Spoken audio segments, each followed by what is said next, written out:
Hey everyone, welcome back to the Return to Reason podcast. Today is a fantastic day. Today is the day the Lord has made, right? And we will be glad and rejoice in it. We've got a very special guest here that needs, I would say, no introduction. You are all probably at this point intimately acquainted with him, especially your moms are also really intimately acquainted with him. None other than the man, the myth, the legend, James Lindsay. Thank you for being here, buddy. Wow, I'm a man, a myth, and a legend now. All three. Wow, that's something. Well, you can identify as any of those things, right? I mean, so. Well, the legend is the best part. Okay. That's the part that the moms all know about. Have you heard? Great. The swordplay really, I think, is probably what gets a lot of those conversations started. That's right. Yeah. I mean, that's like a thing right now because like Schwarzenegger is letting people play with the Conan sword and make these humiliating pictures on Twitter of these dorks holding up the Conan sword. And then Schwarzenegger is like, yes, in his Austrian accent, wear a mask, you need no freedom. And it's just like, it's so bad. It's just so cringe. And so, yeah, the swordplay is like somebody's got to raise the bar now that Conan's gone. Oh my gosh, that's hilarious. Well, isn't Conan back in this like garbage cartoon that Kevin Smith made, where it's like not actually about Conan? It's probably embarrassing. It's really bad. Yeah, it's another example of just how this ideology encroaches on literally everything good and then kills it, as your buddy Pete Boghossian calls it, a universal solvent. I think that's probably one of the best, simplest definitions I've ever heard. So this conversation is literally, at least on my end, almost 2 years in the making. In October, you probably don't remember this, but in October of 2019, I DM'd you. I sent you this, basically a Reader's Digest length story of, hey, I'm noticing some stuff here, and I am on a complete intellectual island. I have no one to talk to about it, but it seems like there's an emergent religion, a religious phenomenon happening here. And there's this facts don't care about your feelings crowd that, and there's this kind of thing that it feels like we don't have the right toolkit right now for dealing with this. And actually this was not long after Dave Rubin launched his locals. And my first big post that I had on there that got a lot of traction was about how facts don't care about your feelings. This is a ridiculous slogan for this specific thing, because they're just going to say, well, my feelings don't care about your facts.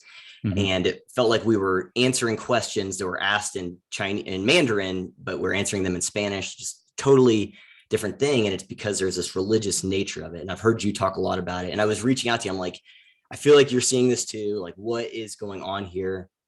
And more over the last few years, or since then, obviously that was 2 years ago, but I've heard you would talk about the religious nature. I call it far left orthodoxy for reasons. It's got this rigid orthodoxical aspect to it. So I was just wondering if we could start there with just how you've seen the religious side of this both emerge and evolve, and how that impacts and engages with like the way you specifically are trying to tackle this thing. Like just one specific example.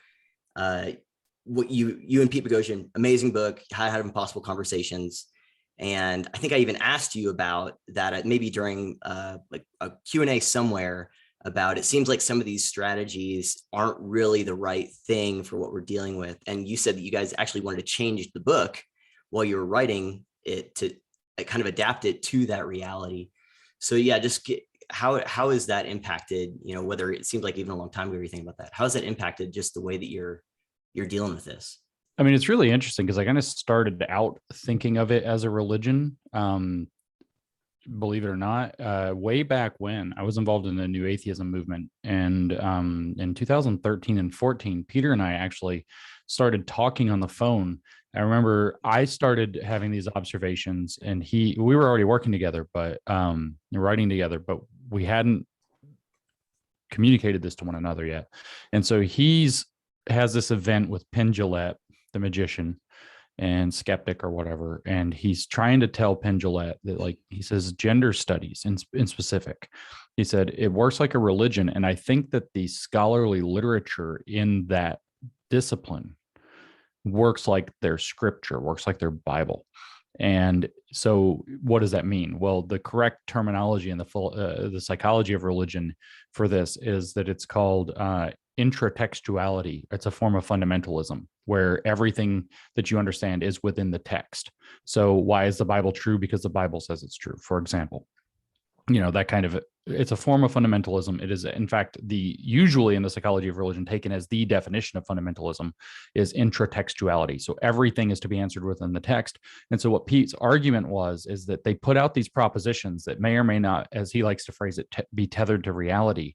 And then when you say, how do you know that? When you get to the epistemological aspect of the question, they say, well, there's this paper that says, whether it's Doing Gender from 1987, whether it's, Gender Trouble, the book from 1990 or whatever, they point in those gender studies. So they point to this body of literature, but he said that he didn't think that the body of literature was built on reality. Like it's a sandcastle. Right. And so Penn Jillette is like, I just can't comprehend what you're talking about, more or less, just completely like, no, it's not the same thing. It's not a religious scripture. That's scholarship, blah, blah, blah. And so Pete, very dismayed after the event, called me and said, dude, I'm losing my mind. Like, nobody gets this.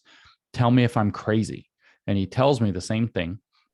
He's like, do you think it works that way? And I was like, it's funny you say that. I'm actually kind of like partly writing a book about that, like right now.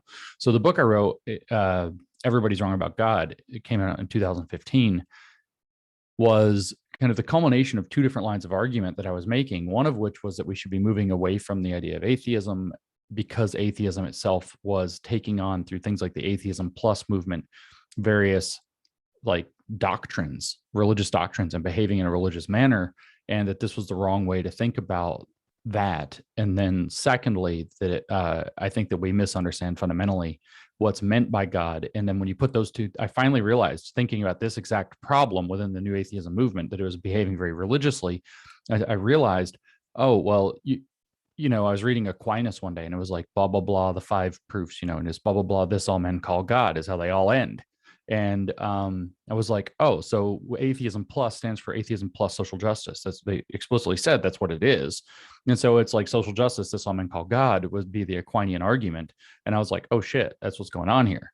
And so I was working on figuring that out from a psychology of religion perspective. So Pete calls me and he's like, dude, I swear it's like, it's a religion, it's blah, blah, blah. And, talking about the scripture thing. And I'm like, yeah, that's a huge piece. We had this really wild conversation where it's like the two of us were like the only two people on the planet apparently thinking this at the time. And we found each other. And it's like, and so we've been thinking about the whole thing in the religious terms for a very long time. I mean, the night the infamous dog park paper got accepted, when the dog park paper was actually being accepted by the journal, we were doing an event, and this was in February of 2018, Is Intersectionality a Religion, at Portland State University. And so, we've been talking about that for a very long time. Peter and I had written an article tying its fundamental Augustinian construct, the original sin construct, to this. We had written a Privilege as an Original Sin article like a couple of years before that. Like, I think it was before Trump. So it was like 2015. We were writing that privilege operates like original sin. And then I refined that and said, actually, privilege operates in this faith more like the concept in Calvinism of depravity, that it's more the want to sin and the inability to realize that sin is bad. And sin being kind of like meaning working for your own advantage, operating in your own self-interest, and not caring what you do to others as a result of that. And so it was like, wow.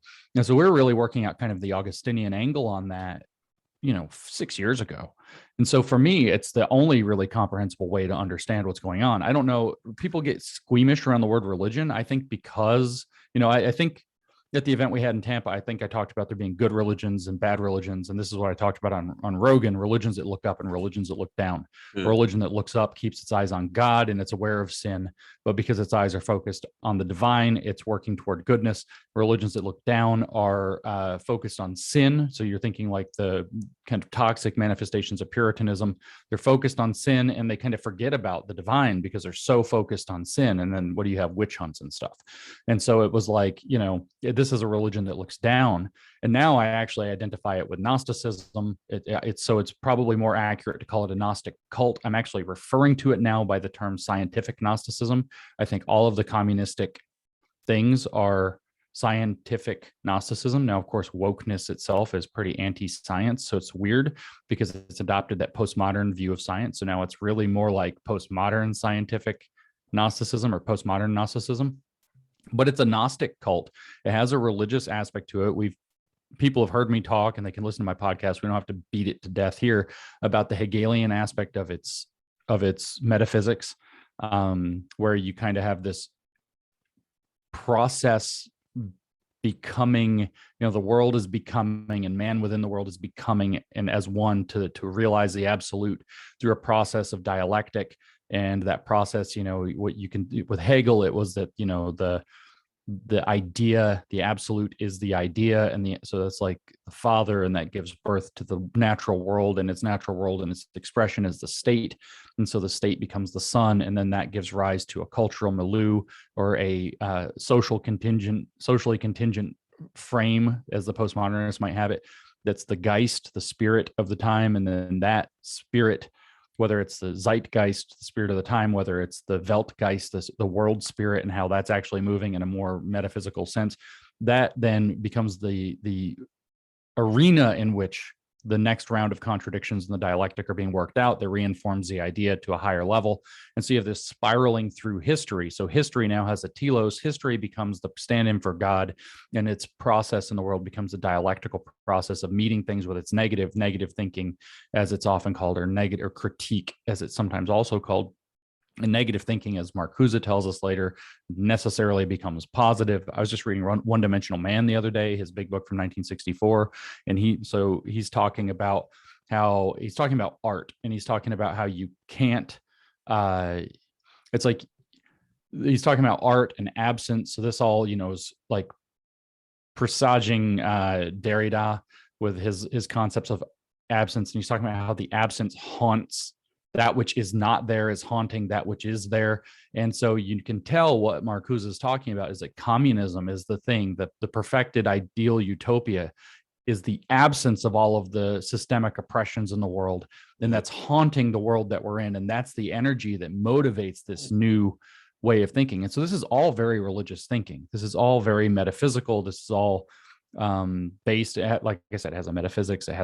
We could talk about how it has an eschatology, that there's the right side and wrong side of history. And when you get there, there's the stages of history, and we finally get to whether it's in capitalism, or whether it's in economic and material conditions, that's Marxism.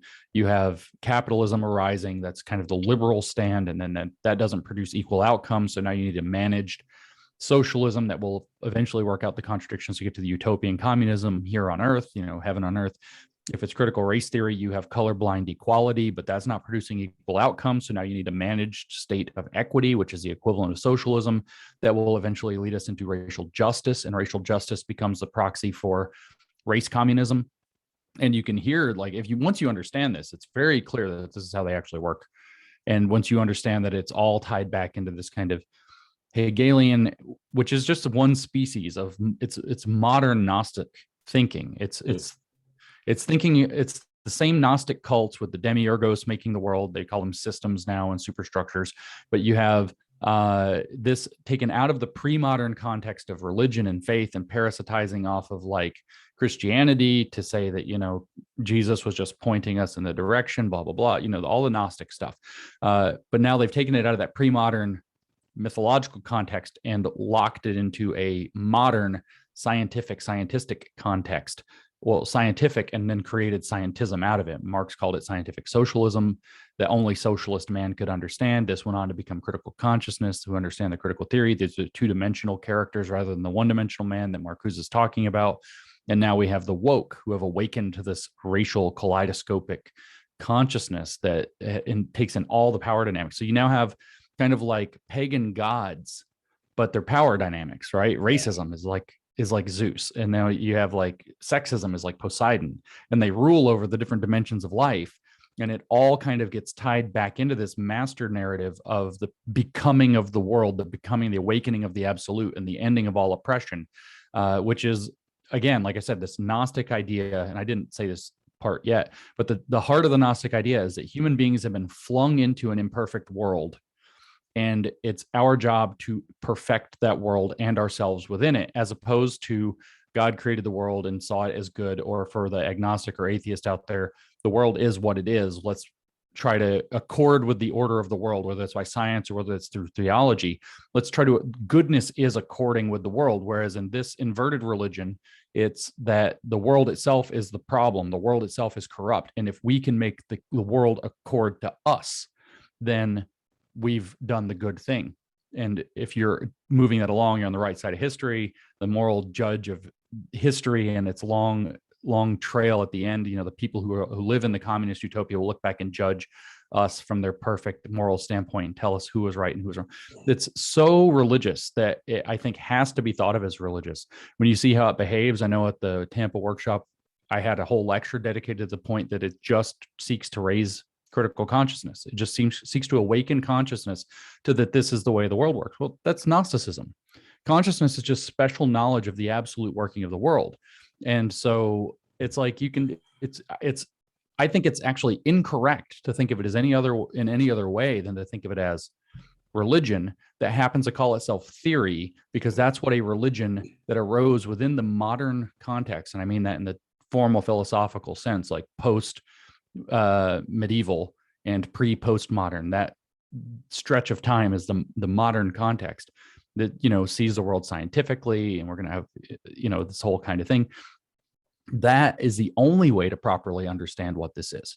And of course, I also see it as I've referred to it as the holy grail of the so-called counter movement, is getting Supreme Court level jurisprudence to recognize that this is a faith, and as such, it should be protected. People should have every right to practice this faith, to believe this faith, to accept this faith, to see the world this way.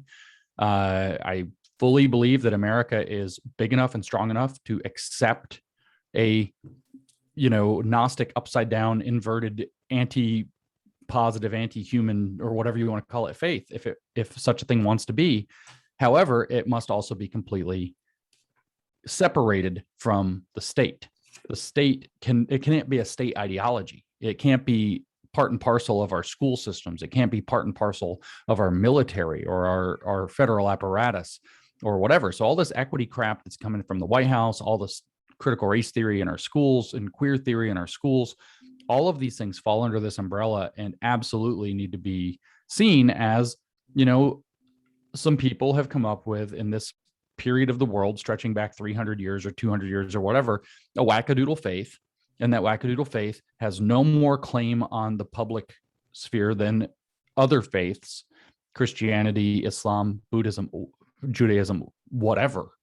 Even if you had like state atheism, no, that's not what we have in a secular country. We have, the state isn't saying you have to be a-religious. They're saying we're not going to tell you what to do religiously. And it's a completely different thing. So I think that that's the kind of holy grail to solve the problem also, is to understand this thing for what it is, both on the level of jurisprudence and on the level of the individual. Because if you understand it as a faith, then you understand that you're being a person who lives in a secular world and understands the value of secularism to protecting faith. You immediately understand, oh, well, you're entitled to your beliefs, but I am also entitled to mine, and you don't have any standing by which to morally browbeat me. Like if your average Christian gets morally browbeat by a Muslim, like you're not in accordance with the will of Allah, they just shrug their shoulders and like, okay, good for you, and vice versa. And that's what the heart of a secular society is about. It's not that nobody can be a Christian and nobody can be a Muslim or whatever. It's that nobody's under any obligation to believe any of the other ones. And everybody kind of I think everybody in the United States at this point, or most people in the United States at this point, not everybody, have a pretty strong intuition in that direction. So once this thing gets identified as a faith, you have both the cultural argument and the institutional argument happening in rapid succession to end the scourge. And it's the same scourge as any other theocracy would be. Yep. Yeah. So there's a lot there. Oh yeah. Sorry. Actually. No, don't apologize. I geeked out. So yeah, exactly. So you just drew a lot of lines and kind of made a flow chart here of just the way these ideas work and connect to each other. Flow, far left orthodoxy. There you go. Flow. So let's taper that off, that line, try to put a fine point on it, and like think about this. So I had this thought, two kind of parallel thoughts a little bit while I was in Tampa and then afterwards. And so you mentioned, so this race Marxism, critical race theory is race Marxism, right? But there's lots of different like other applications of Marxism, right? So we see this with like climate Marxism, what I would call COVID Marxism, Sure. Gender Marxism. Gender, exactly. Yeah, exactly. Tons of them. And so while I was in, there's so many applications. So while I was in Tampa, I had there was this thought that just kept coming into my head as the news. I'm seeing all these news articles that are scaring the hell out of me. And it actually, part of like that thought, I started working on the plane here. I started working on like a statement of faith for far left Orthodox. Churches have these statements of faith about we believe and stuff about original sin and stuff. And the way that I framed it was like, we believe, about race is the greatest, or racism is the greatest threat to mankind. Therefore, give us power. We believe climate change is the greatest threat facing mankind right now. Therefore, give us power. We believe COVID-19 is the greatest threat facing mankind right now. Therefore, give us power. And so I'm thinking about all these different routes to power, those different applications of kind of that Marxism, which we could maybe use as a proxy for just give us power, authoritarianism, whatever word, like nice fancy rhetoric they might use to justify it. It all culminates in give us power. Like that's the punchline. And while I was in Tampa and I'm seeing all this stuff about these articles, I think I sent you a few of them of, NBC talking about it's the unvaccinated, not the normal people. And it's us regular people are not the problem. It's the unvaccinated, and how like literal articles endorsing resentment towards people who aren't vaccinated. I saw an article on Huffington Post yesterday, which is of course a very great news source. And they're talking about, what do you do if you're one of the good people who participated and did your part? How can you keep yourself sane and protect your mental health? And one of their suggestions was have vax only get-togethers. They literally say don't associate with the unvaccinated, and it was that governor of Alabama who said, go blame them and they're letting us down and all this stuff. And while I was in Tampa, while I'm learning all this stuff, my mind shifted to, I am not sure that CRT is the most pressing, like immediate threat in our face right now. That's right. It feels like it's this. And the thought that kept popping into my head, I was awake almost all night. One of the nights I was there because I just couldn't get this thought out of my head was religions with fundamentally incompatible worldviews, doctrines, whatever, they can coexist in the same physical space. They can, unless one of them is either officially or unofficially, whichever one it is, has a mandate of hostility towards the others. And I just kept thinking about Northern Ireland, Protestant Catholics, and church bombs, and Sunnis and Shiites, where, in the case of Northern Ireland, Catholics, Protestants, that was more of an unofficial mandate. Sunnis and Shiites, a lot of them see it more as an official mandates, especially just think about how they treat like Jews, for example. And I made a post on my locals where I said, they are forming a new tenet. Like, I don't know if you know much about, like, there's a few branches of Christianity. I think Jehovah's Witnesses is one of them, where the Bible is a living document to them. They're just updating it, as they see fit. And I think like this far left orthodoxy, they're updating their tenets. And it seemed like they were in the process of a first draft of a tenet of mandated hostility towards the outgroup.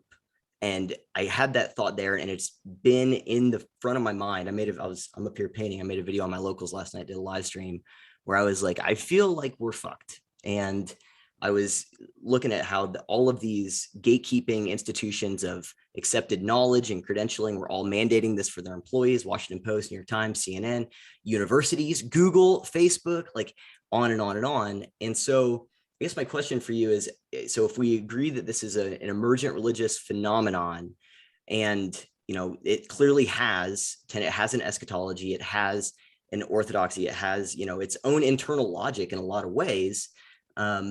Do you see, like, I know CRTs are things, I'm not crapping on that, and I still think it's incredibly important too, but in terms of the different flow charts to give us power, gender, race, whatever, and climate, and then I think we could add this COVID thing, right?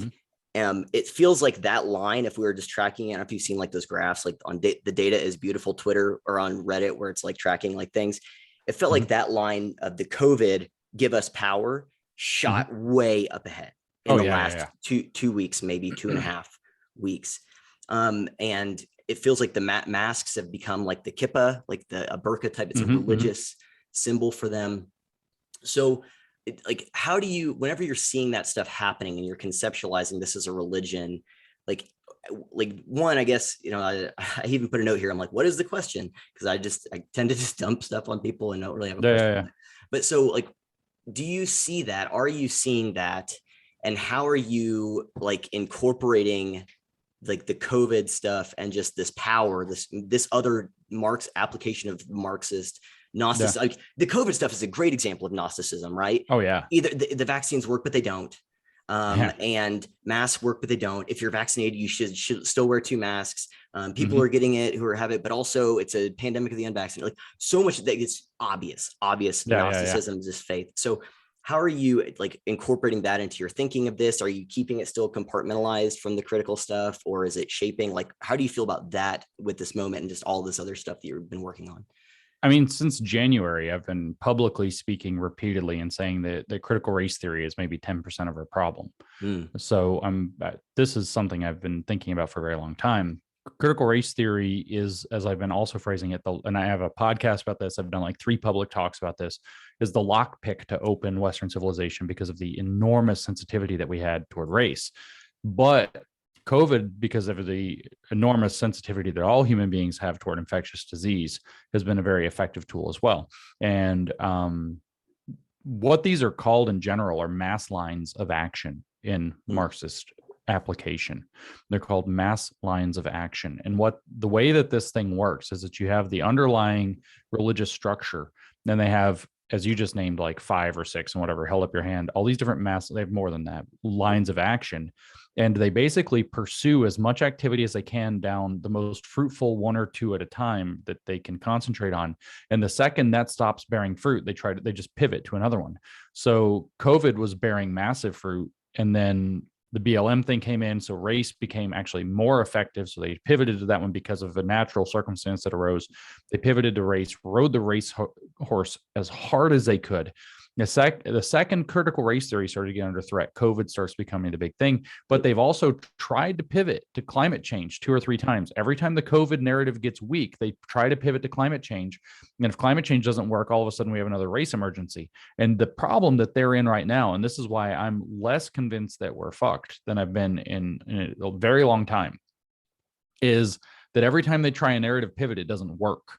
So they have to keep going back to something. Like their mass lines have hit dead ends. Like they try to dredge up the race thing again, and they meet this massive amount of just being made fun of. They try to pivot to COVID, and people are putting memes with Indiana Jones. They try to switch to climate change from COVID, and Indiana Jones is now not doing the thing. Is what is that in Raiders of the Lost Ark at the beginning with the big rock? He's not taking the idol off of the stand. He's been switching it for a bag of sand. He's switching the COVID virus out for climate change and the world with the word climate change. Like people are just making fun of their narrative pivots now. They see the narrative pivot in real time. And then, you had the shooter of the Asian prostitute massage parlors or whatever, and they tried to ramp up the race narrative, and everybody was like, nope. And then, they try to do all these different, campaigns around race now, and people are like, nope. And they're like, we're not teaching critical race theory in schools. And people are like, yes, you are. And it's just like, their mass lines of action are not nearly as effective as they were before, which for me signals that they're more likely to start trying to take very desperate measures to actually flex the power that they have. Because so far, the power they've been flexing is soft power. They're using, it's not persuasion, it's coercion, but it's the fact that they hold all these institutions. So it's like with the schools. Oh, well, critical race theory isn't being taught, but it's good that it is. And even if you don't think it's good that it is, we're going to do it anyway because we have institutional power. So they're just kind of forcing it that way. But if all that, like if you're having mama bears showing up, they have to start doing stuff like locking people outside and like thunderstorms and high temperatures or whatever the discomfort is. They have to start turning off microphones. And then the problem is when the more force they use, the more obvious it is that they're using force. And I actually think that this is likely, the COVID narrative is not sticking very well this time either. Like, I think that they're going to attempt all kinds of things that a lot of people are going to reject. And this is why I keep saying everything is a category 5 or 4 or 3 or whatever I designate it, red pill hurricane. The new one that I'm calling a red pill hurricane right now and it's a low category, but it could become it could very rapidly intensify, if you will, is the fact that they on social media are trying to suppress the argument that vaccine passports are systemically racist. Now, of course, I argue against the concept of systemic racism. I don't think systemic thinking is a good way to think about it. They are, in fact, institutionally racist, which is a real thing. I think institutional racism is actual thing. When you start passing institutional policies that have not just racially disparate outcomes, but they literally ignore some very obvious fact that produces racially disparate outcomes, or they intentionally introduce racism. By their own definition, though, which is a systemic view, or even their definition of institutional racism, vaccine passports are going to have dramatically racially disparate impacts that impact Black communities and Latino communities primarily more than anybody else in that order. And they're just going to do it. And so, you point out, hey, by your own definition, and then what does Twitter do? Is like they start striking that, people start making the memes, they start pointing it out, start making fun of it, and immediately Twitter starts banning accounts for having shared the memes, saying that it's false COVID information as their justification, which it isn't false COVID information. It's something completely, it doesn't even talk about COVID at all. Like, it's not talking about like any of the secret drugs you're not allowed to mention that rhyme with this or that or whatever, Ivermectin. Yeah, apple pectin or whatever, yeah, it's like Javerjectin, it's like, they're not, it's not anything to do with the normal stuff. And so now it's like, oh, they're just literally, they don't care about systemic racism in their own definition, or institutional racism as it actually might be, at all. They actually don't care about it. And B, they're therefore using the people they claim to be defending, and while they actually openly discriminate against them, and which is really obvious. It's been really obvious with the Asian communities for a while now.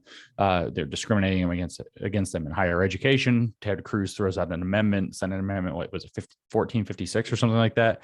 Every Democratic senator, except for like the two that didn't vote or whatever, votes to reject the prevention of intentional discrimination in colleges against Asian Americans in the middle of a Stop AAPI Hate or whatever bill, the symbolic nonsense bill that they're, I mean, it's just all just becoming more and more obvious. So I think that what we're going to see is applications of force, but every time they up the force, they shake more people out who are looking at this and saying something's badly broken. Now, what happens from that, I don't know. Your model of like a religion that's become hostile to all else, I think, is, by the way, a necessary endpoint of all of these kind of Gnostic faiths, 100%. Because there are, I mean, the simplest argument is that they have no other options. If they're producing a second reality, their so-called, absolute knowledge that's locked into their doctrine. By the way, this is the difference between philosophers and philodoxers, people who love wisdom and people who love doctrine. And when the doctrine starts to fall apart, you only have two options: abandon the doctrine or apply force. And that to make people go along with it. And what we've seen in every single one of these scientific Gnostic religions, communism, etc., every single time it's been attempted, it goes to using force. Mao said power flows out of the barrel of a gun. Lenin's like accelerate the contradictions, by which he meant starve more people and throw more people in prison and throw them to Siberia and shoot them and whatever else. You saw the acceleration of the contradictions in the Khmer Rouge. And the Khmer Rouge becomes a very interesting example, though, because finally one day people had enough, and they just kind of show. I don't know exactly the whole details of how the Khmer Rouge ended, but I was talking with a guy the other day about it who's something of an expert. And his short summary of it was eventually the Cambodian people had enough, and they just kind of showed up and they were like, quit. And they did. And they only put like 3 or 4 of the guys on trial. Like everybody else just became a regular citizen anymore, excluded from power. And Cambodia went back to being Cambodia. Of course, decimated, but still like a business as usual started to come back. And I think that we might find ourselves in a similar situation here in the United States, which is why I'm more optimistic than I've been in a very long time, which is I think they're going to try to apply force.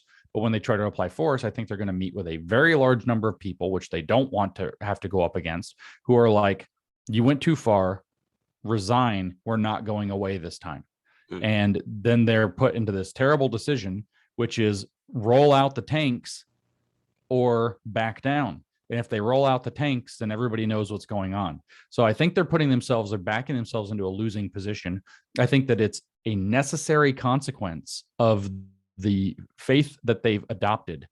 Not that a second reason, by the way, is because these faiths are utterly concerned with one thing and one thing only: power. And if you're basically your deities, and I say deities on purpose because each mass line of action has its own like pagan deity. Yep. If your deity is a power dynamic, all you're thinking about is power. And so eventually normal people recognize that the ruthless application of power is psychopathic, and they will reject that. And it just becomes a question of what happens when that outright rejection of an illegitimate application of power meets that power itself. And do they go completely psychopathic and try to, bomb us or shoot us? What do? Lock us in? If they try to like COVID passport gulag us, people like the protests are probably going to be insane. At which point it's going to be, what are they going to do with it? Are they going to start mowing people down? Are they actually going to stick people in concentration camps? At which point they've got a whole new raft of problems on their hand. Their little soft coup falls apart because it becomes hard. So I don't know where things are going, but I don't think that their religion has a lot left. All of its mass lines of action are hitting serious skepticism. And that's a very gentle way of putting what they're running into now. But you are right. Yes, and the mass line of action is the key thing. You have kind of like the nucleus of the ideology, and then it has these different mass lines where it might make progress, and it just switches. This is where I've been saying for a long time that if critical race theory falls, you're going to see an acceleration of something else. And I've never been able to put my finger. Will it be the queer theory, gender theory stuff? It's going to be whatever they think is going to be most effective. Well, it turns out they're too busy riding the COVID train, and they're too excited about trying to force the climate change mass line, neither of which are sticking very well. And I think people are already fed up. Like they already perceive that the gender sex stuff is really out there and not okay. Like, teaching like kindergartners all this weird stuff, like it's not okay. People are seeing it. So I don't know where they're going to go. And in the end, it's either Cambodian retirement or retreat, or it's they have to go too heavy-handed, at which point it ain't going to be pretty, but at least it's, people know what we're working with. It's more complicated than that, of course, because there are other players on the field. We're just talking about this. But to your first comment, no, I'm with you. Critical race theory, I think, is a necessary component to what's going on. It has to be dismantled. It's too effective not to be dismantled. Yep. It's too damaging to leave alone. But it's only about, like I said, a tenth of the actual full problem. It's just one of their very effective mass lines that they've been able to manipulate for a long time. And they've been planning for, literally, they're in the 1930s, the Communist Party was talking about using race to break open America. They realized it would work in China, and they did it in China. And then the Cultural Revolution happened and stuck there. So same thing happened there. They knew that it was a sore, weak spot for the U.S. Marcuse realized it clearly in his essays and books through the 1960s, that the ghetto population, as he called it, would be the place for the new bourgeoisie to kind of come into fusion with his leftist intellectuals or whatever, and make the new movement, because the working class isn't going to be a proletariat in a society that's, he calls it a functioning, prosperous society. He says attacking that is a moral obligation, because it undermines the revolutionary will of the proletariat. So now you have to find it somewhere else. And he's like, the sexual weirdos, the kinksters, the outsiders, the violent, and the ghetto populations or racial minorities in particular are going to be the new energy source for this. Identity politics is going to be the way. And people are like, wait a minute, identity politics sucks. We're now at the end of a 50-year cycle of that growing, and people finally realizing, nope, no more of this. And I don't know, they've lost. It's like these were magic spells, as Gnosticism always uses, and their magic spells aren't working anymore.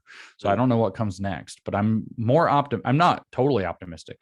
I just see that it might fall apart. I don't know what they'll do when it falls apart. People putting this kind of money into something or having that kind of incentive don't let go of it easily. People that have corrupted this much institution aren't going to let go of their power easily. But once people start getting bumped, like we haven't succeeded in knocking anybody out of power yet. People say, oh, Cuomo, no. We haven't succeeded in knocking anybody properly out of power yet. That was a palace coup. That was an inside job. Mm-hmm. We take over one of these prominent school boards, Loudoun County or whatever, the one in San Francisco or whatever. You start knocking a couple of these weird DAs that aren't doing their jobs out. You recall Gavin Newsom. All of a sudden, their calculus changes completely because they've been able to act almost fully unaccountably. You break the will that supports the teachers unions, something like this. These kinds of actions will have repercussions throughout their movement, and it's not going to be as pretty for them as they might hope. Their whole thing depends on being able to work unaccountably until the moment they have to pull out the rifles. And this is a different kind of country, and I don't know how they're going to be able to pull that kind of thing off here. So I might want to give you a little bit of pushback on one of those answers, but I'll get there here in a minute. Yes, it's so funny. So I mentioned in Tampa to you, I'd asked you if you'd read Hayek's The Road to Serfdom. And one thing you said there is actually almost a direct quote from him about the nature of socialism. So the guy who I'm doing a Road to Serfdom book, you met him, my buddy Kevin, Engineering Politics Podcast. You met him in Minnesota the other night. I think Wisconsin, not Minnesota. Sorry, Kevin. Wisconsin. He mentioned you actually. Yeah, no, he's a great guy. And actually, I have a question from him that I want to ask you later. So, but Hayek makes that point about socialism that once they realize they're not going to get consensus on their policies, they have to use coercion, and they use all these different tactics of coercion. Mm-hmm. Some of them are force. Some of them are not recognized as force. There's a whole chapter called Why the Worst Get on Top. And it's about how once they build up this system of planning, and then there are people, like one of his main thesis is most socialists, like once they realize, or socialism can only be achieved by means that most socialists would find completely unpalatable once they realize like what they have to do. And whenever they create that vacuum, then the worst get on top after they've already, forged the ring, so to speak. Right. Yeah, I've made that argument as well, separately, like the power vacuum, and that it fills in with psychopaths, basically. Yep. And so there's that. But my question kind of flows. So I'm following the lines of what you said. One is that coercion, I think, in order for people to say no and reject it, has to be recognized as force. And it feels like they are conditioning a lot of people through those gatekeeping mechanisms, what Eric Weinstein calls the GIN, the gated institutional narrative. Yeah. And they are conditioning a lot of people that don't recognize as force the force. And so I think we have to at least try to localize or compartmentalize in some ways the way that we think about it in terms of like people who will recognize it as force and people that won't. And it seems like Eric Hoffer has this whole quote in The True Believer about how, actually, no, this was also Hayek, about how like even societies that have a tradition of freedom and a tradition of liberalism can, in the good way, obviously, can change fundamentally over time through the implementation of bureaucracies and policies. And then they'll just completely get disconnected from their heritage, and they won't recognize force as force, and they can then elect themselves into like a dictatorship. Like I call it getting cliffed out. I used to guide in the Rockies, and sometimes people, so if people don't know, sometimes you're climbing and you get into a spot and you got yourself there, but you cannot get out of that spot. You're cliffed out, and someone has to come and get you out. So just because you might use some means to get into a thing that was, democratic or whatever consensus, you can vote yourself into a dictatorship. So I guess my point is, like, I agree with you that there are people who recognize it as force, and there are people who, so at the very beginning, you talked about the racial disparities and stuff with how vax passports are systemic racism. So to that, people recognizing things for what they are, I think that part of that is they have to have some type of unfiltered access to truth, whether with their own eyes or through the means of getting information. And we know that most of the media and social media is just garbage. So they have to see it. So even just think about like how all the defund the police stuff. I mean, Heather McDonald wrote about the Ferguson effect, years ago, and how these policies are destroying the inner city communities, but that hasn't stopped people from continuing to pass these policies and defund the police and all this other stuff, even though it is having a it is a systemic racism thing. It's having an overt negative impact on the inner city with these things, but the information doesn't get out there. Even when Right. CNN runs a thing about how crime is going up, like we Yeah, have no yeah, yeah. idea what's going on. It must be, AOC. They must need that bread, It's also summer. That giant was what JVC. they. Yeah, it's summer. They also need a giant JVC TV or something. And so, like, I guess my Mhm. point is that one, people have to recognize force is force, otherwise they're going to go along with it. Mhm. Two, even those pivots, they seem to have consequences, right? Like, so San Francisco vaccine passports, New York City, doing this stuff with like teachers have to do all this stuff. And I think that they add in the asterisks of or get tested, be subject to testing every week. And that's what France did a long time ago. And then Macron just passed a thing. It's like, we're not going to pay for testing anymore. So you're just going to have to get vaccinated or lose your job. That's going to Yeah, be the next iteration of that. of course. So my point is that I think there are a lot of people who will recognize that as force, but then they're going to leave those places you talked about, like, flee or something like that. Mhm. And then there's like those strongholds, I call it like the Metropolitan hive mind. And it kind of operates like the Shimmer from the Annihilation book, where it's like this place you go into it and reality is completely distorted. And Mhm. not everyone in there realizes it's completely distorted, because Mhm. they're in the Shimmer and they all operate like a hive mind. I think people are going to be leaving those places, but it's just going to further hermetically seal off those giant strongholds from any input. Like the mental exercise I do is like, okay, let's draw a Venn diagram of the places where CRT is unopposed in schools, where drag queen story hour is still advocated, where Mhm. there's going to be all the bathroom sharing of whatever, in the schools, where there's going to be 6-year-olds wearing masks in schools and vaccine mandates and passports and stuff. Like, that's a circle. That Venn diagram is a circle. And the Right. problem is that those are the places that wield the most institutional power, especially on a governmental level. Like, look at, it's like basically this last election came down to what, 4 cities, basically four Yeah, yeah, yeah. cities.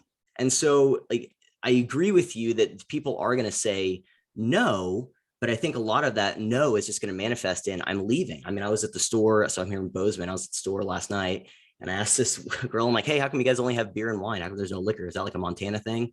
And she said, I don't know. I just moved here from California. I said, whoa, what brought you to Montana? She said, it's not California. And so I think people are, it's like, I bet you there's 1,000 stories like that here.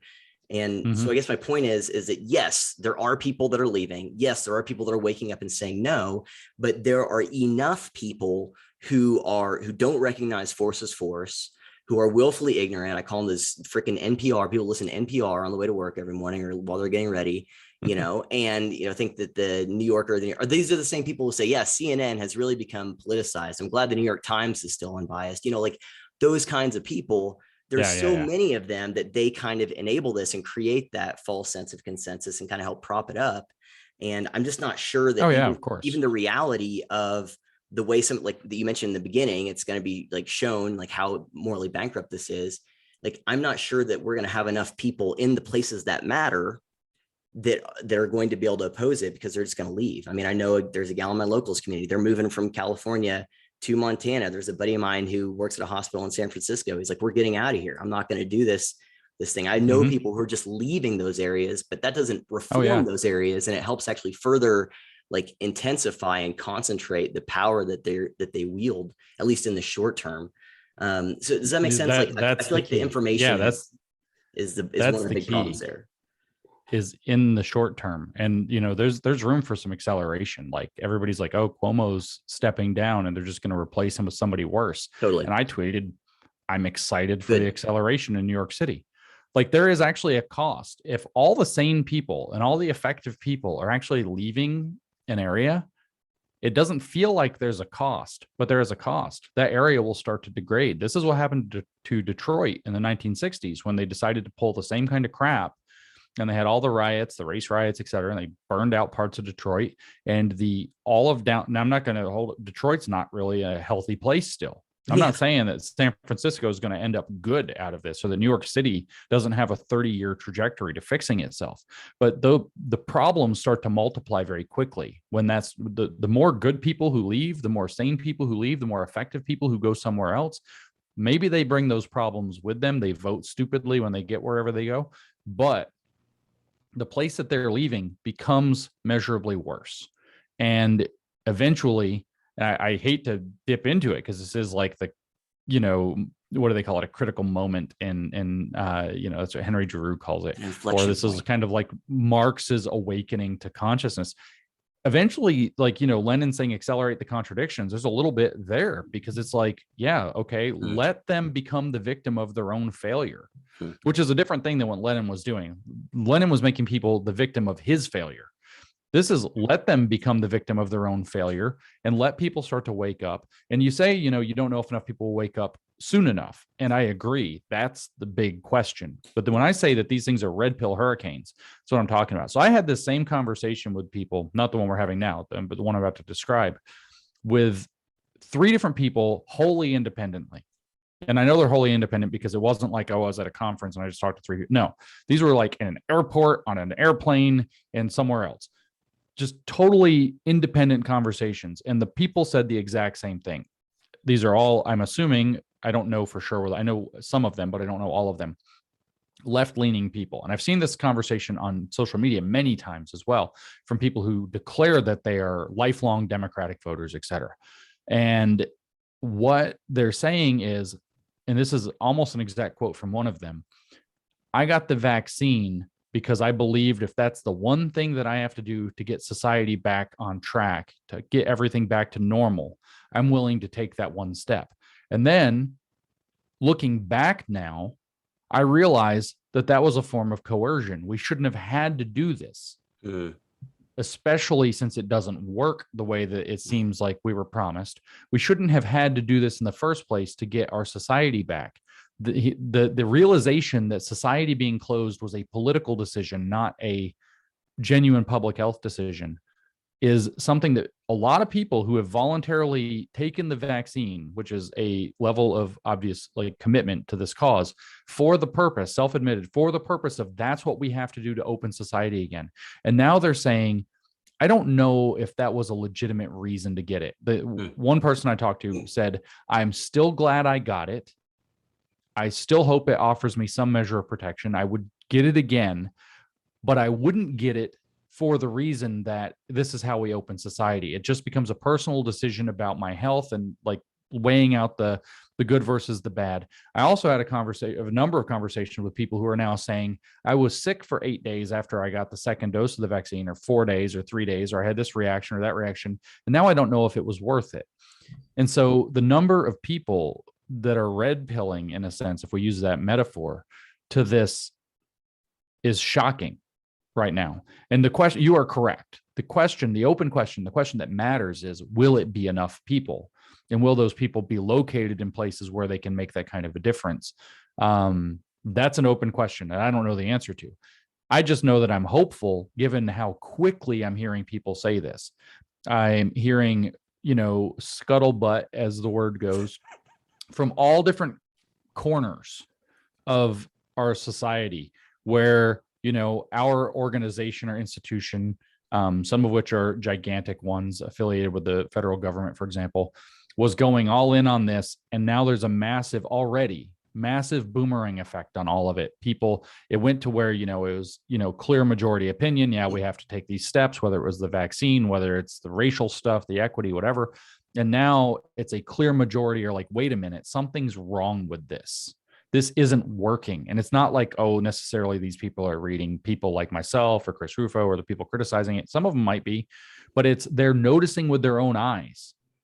Like the equity programs, the diversity training is creating division, not harmony. It's sold as it's going to create better harmony, and it's creating division.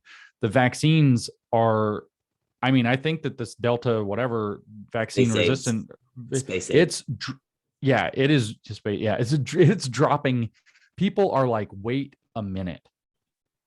Just the fact of, you said if we got vaccinated, we don't have to wear masks and be locked down again. And here you are masking and locking us down again. The scapegoating of the unvaccinated is very effective, just like the scapegoating of whiteness has been very effective. But the effectiveness seems to, the people, I think, have hit a fatigue. And I don't mean all of them, your NPR bots or whatever, I get it.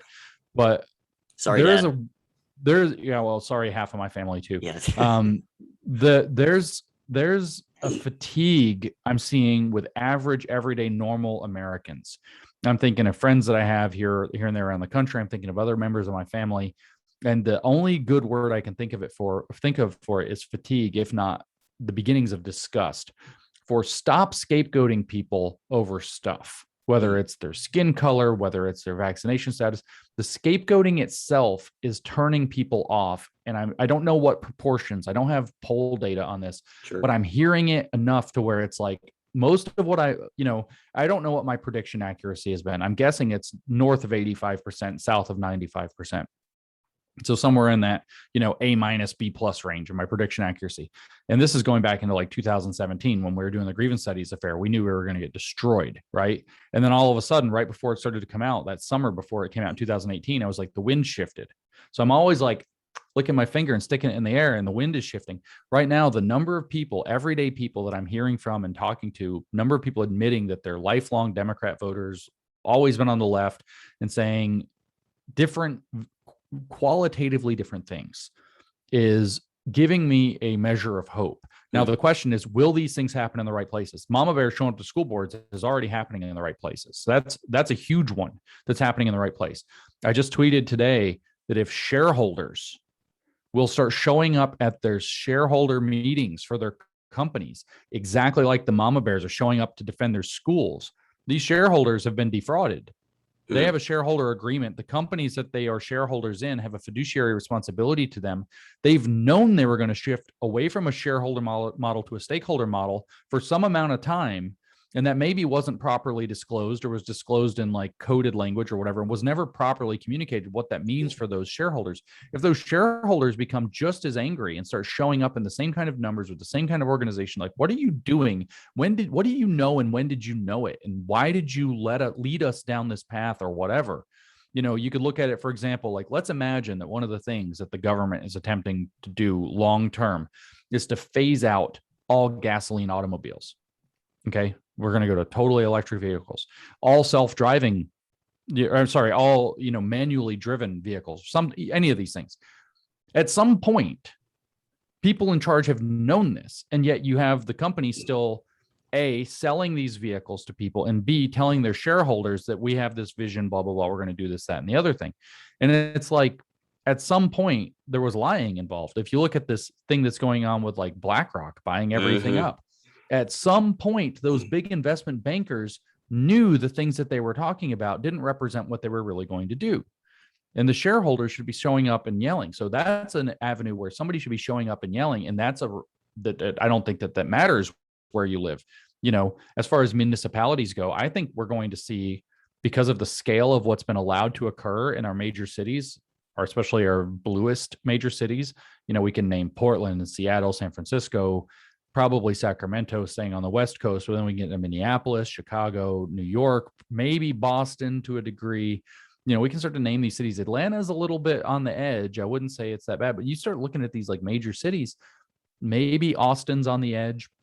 You start looking at these things. We're probably going to lose a lot of them, like we lost Detroit. And I don't know that it's like, I don't have a moral judgment about it. I'm sad. It's tragic. But on the other hand, I don't know that it can be stopped. We allowed the cancer to eat too deeply into these things. That's what happened in Detroit in 1967, 8, and 9. And 50 years later, Detroit is still struggling. It doesn't magically come back. Now, you could also point out that Detroit has largely been under corrupt and awful management for most of those 50 years, if not all of those 50 years. And maybe it would have had a better recovery and comeback had that not been the case. But there, lots of things can be involved. So I don't know. I think we're going to lose the power of a lot of our major cities, but we're going to see other cities like Miami become much stronger. We're going to see cities like Nashville become much stronger. We're going to see cities like Dallas become probably stronger. These places that people are flooding to out of those other cities that are welcoming the cities in Florida, I think in particular, are going to become very powerful. And so maybe the powerhouse that is California becomes relocated into Florida. And I don't know that that's necessarily this terrible thing in California. I mean, I would rather not. California is beautiful. I don't wish any ill on the citizens of California, of course, et cetera. But except Nancy Pelosi. Sure. Yeah. Ugly communists accepted. But the truth is, with these cities, I don't think it necessarily has to be bad. Also, somebody asked me the other night when I was in Wisconsin, if I thought all was lost or whatever. And I was like, no, I don't, because I actually am seeing, like in the state of Florida with Ron DeSantis's leadership, you get the right. It was like, do you think the institutions are just completely like nobody will trust them and they're gone completely? We've lost them. And I'm like, no, I actually think most of them are recoverable. Not some will fall, but most of them are recoverable. And the example I gave is DeSantis. DeSantis won by a handful of votes over some guy who would have been a total lunatic. It would have been as bad as Whitmer or worse, as bad as Cuomo or worse in Florida. And plus Florida meth. would be it'd be a plus meth and prostitutes or whatever that story was. Yep. And Gillum, it would have been a disaster. Gillum, that's right. It would have been a complete disaster. And then DeSantis, so you have a state that's on the verge of total corruption. You have the right guy for whatever set of reasons, get into the job at the right time, take responsibility, take leadership. And within a very short period of time, faith in the institution of Florida, if you think of it as an institutional object, has skyrocketed. People call it the freest place on earth. People are looking to DeSantis to save the world. They're asking him to be governor of like every state, basically. Other governors are having to kind of like look at this, especially the red governors, and figure out what do they do. All the blue governors are trying to blame DeSantis for everything that possibly could be blamed on him, and the White House as well. And so it's like, but people believe in Florida. So we were, a knife's edge away from Florida being one of the disaster states. And now people believe in Florida. Why? Because the right guy got in the job and did the right thing. So maybe in the next iteration, maybe, I don't know if it's Larry Elder, I don't know who it is, but maybe we succeed in pulling Newsom out of California, put somebody in who's competent and who's not as corrupt and who starts to make the right kind of decisions, who takes the right kind of leadership. Faith in California can start coming back. And I think that's true in whether it's California as a whole. I think it could be true in, we get Beetlejuice out of Chicago and put in somebody, I think something could actually, people want to have faith in their cities. They want to have faith in their counties. They want to have faith in their states. They want to have faith in the country. You start getting the people into these institutional positions, and I think that they can be recovered. The scary ones for me are the ones where I see it at the level of possibility in many states, not necessarily all of them. I think Washington, for example, and Oregon are going to be dodgy for a hot minute. And Somalia, man. Mogadishu. Yeah, I know. Most of Oregon's like, can we become Idaho now? And Idaho's like, yeah, So I don't know. But where I worry is looking at stuff like the medical profession. Yep. Because that's highly impactful. And the incentives around individual doctors who make up those commissions, the incentives are totally screwed. Yep. To where I don't see those people, even the ones who know better. And I have talked to people, and I've talked to people who have talked to people. And I know that there's a very high proportion, and shame on every damn one of you, by the way, if you're listening, of doctors and other medical professionals and people who work in healthcare and administrative roles who know this is wrong, and their justification for going along with it, which they do, is something like, I have a practice to grow. Yep. And I have a family, I have a mortgage. I know. Think about, they've been in school 12 years. It cost them like $80 million to go to school. The amount of sunk investment to get to where they are with the promise of a gigantic benefit on the other end, that carrot and stick hanging over their heads is huge. So the incentives around medicine are all screwed. And there are a handful of sectors. Education's another one that's going to be very difficult. But I mean, higher education particularly, but regular education is going to be very difficult, mostly because of the unions. I think it's actually easier than colleges and universities, which are just hosed because the incentives are all screwed up. But I worry about those cultural institutions, but I worry much less about the possibilities around things that are more responsive to voters. Now, I don't know what happens if the medical establishment, like maybe this ends up being like the fiend fire that comes through and burns out our completely corrupt and evil healthcare system and lets us build something that actually might work in its place. Because woke medicine, I mean, this is going to be full scale Lysenkoism. It's people are going to die in large numbers that didn't need to die. Probably myself included. I'm just going to put myself in that box, because we're going to go down the road of ideology in place of medical science. And again, shame on every fucking one of you doctors and every fucking one of you hospital administrators who, if you don't know, I mean, I feel for you. I feel for your ignorance. But if you know and you're going along with it because you're afraid, like, I have nothing but contempt for you at this point. Like, don't come talking to me like, oh, can you say this publicly? Because I can't. No, step up. Like, it matters. It matters a lot. I have nothing but contempt for that demographic right now. Hopefully I will soften back up and like be able to do the good work around it. But I am actually really furious that I found out that the proportion in medicine that are in that position is so high. It's shockingly high. It's probably actually true. And I don't know, the universities are like, the people there like are literally, they got PhDs in being fucking morons. Like they got their PhD and their brain fell out their ear. And so I don't know what to say about college administrators. Like they think like they live in this, we've used the phrase perfect idea land. It's a Mike Nana creation where everything's idealistic and these are just ideas. No, this isn't just ideas. This is actually institutional takeover. And so I don't know what to do about those. Those are where I worry. I'm not afraid to lose if San Francisco ceases to be a powerhouse and Silicon Valley puts itself in tremendous danger by facilitating this and it's on its back porch. Okay. Like Twitter, Facebook, et cetera, they're all massive problems. So if that place becomes lawless and somebody sets their servers on fire or something, like, oh, well, darn it. You reap what you sow, brah. Look what you got.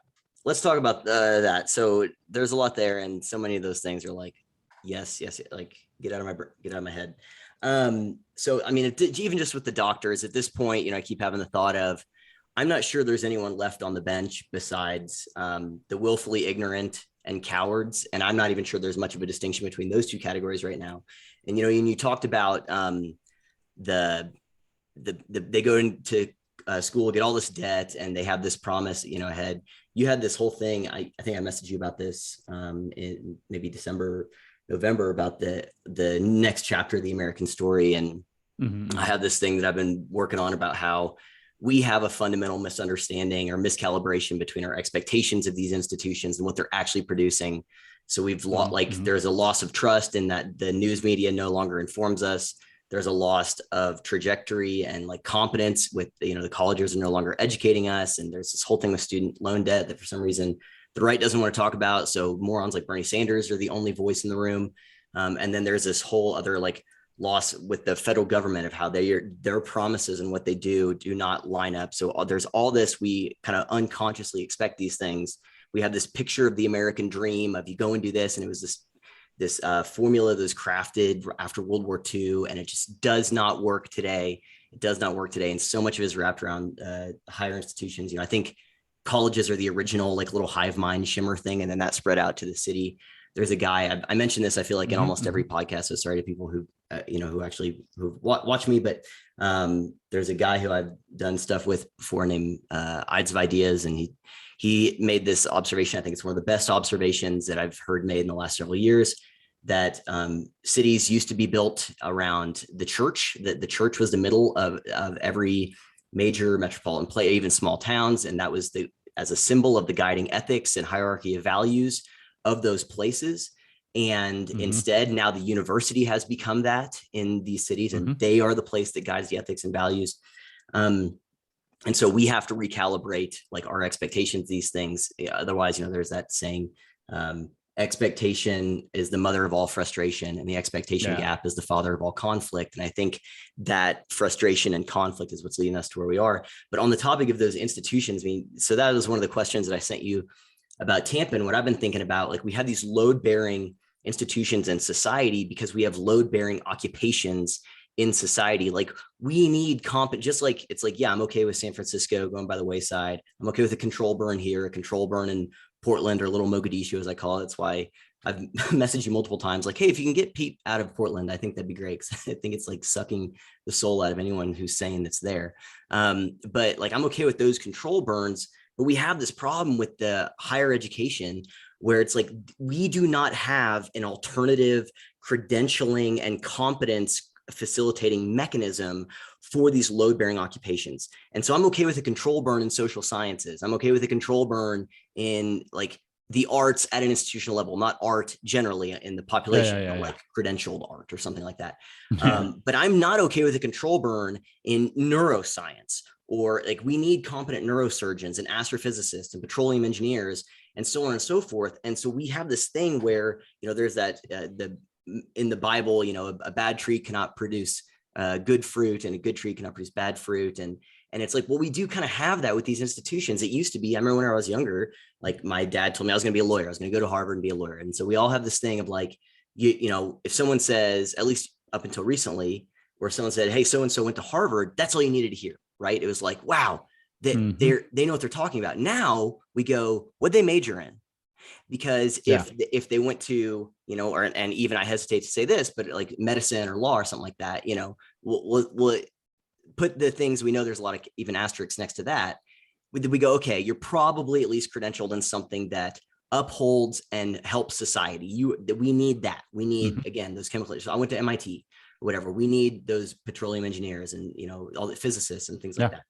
But no, it's true. Yeah. But if we went to that same institution and they got a degree in gender studies or something like that, then it's like, whoa. So we have the same institution that is credentialing occupations that we have to have. Like one of the main differences between functioning societies and non-functioning societies is like how many of these occupations do they have that are actually doing and innovating, creating, and all this other stuff. Yeah. Like if we lost half our neurosurgeons and half our astrophysicists tomorrow, and all those things, like we would not be in a good place.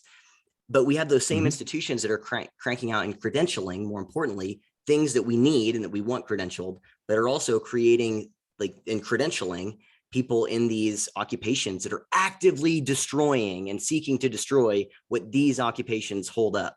So, I mean, your exact point about like, I'm worried about medicine, I'm worried about these other things, and the consequences of that are absolutely terrifying to me. Because it's like, we don't have an answer. We have an answer for a lot of these things. And I've heard people say, well, there's so much you can learn on YouTube and you can do this. And yeah, a lot of the things even that I know, I are self-taught in the last 3 or 4 years of reading books. Sure. But I could not self-teach brain surgery. I just couldn't. I couldn't do that on YouTube. I couldn't watch a bunch of PragerU videos and all of a sudden go and work, as a petroleum engineer somewhere. And so it's like, we have to have those institutions, and they're completely corrupted. And now those are the same places where it's like mandating vaccines and stuff for the students and for the staff and everything. Like the video I made last night, I'm like, what's the definition of hegemony, right? We have all of these credentialing institutions, the places that are creating accepted knowledge, the places that are distributing accepted knowledge, and the thing that enforces the accepted knowledge in the government are all in lockstep. You know what I mean? Yeah.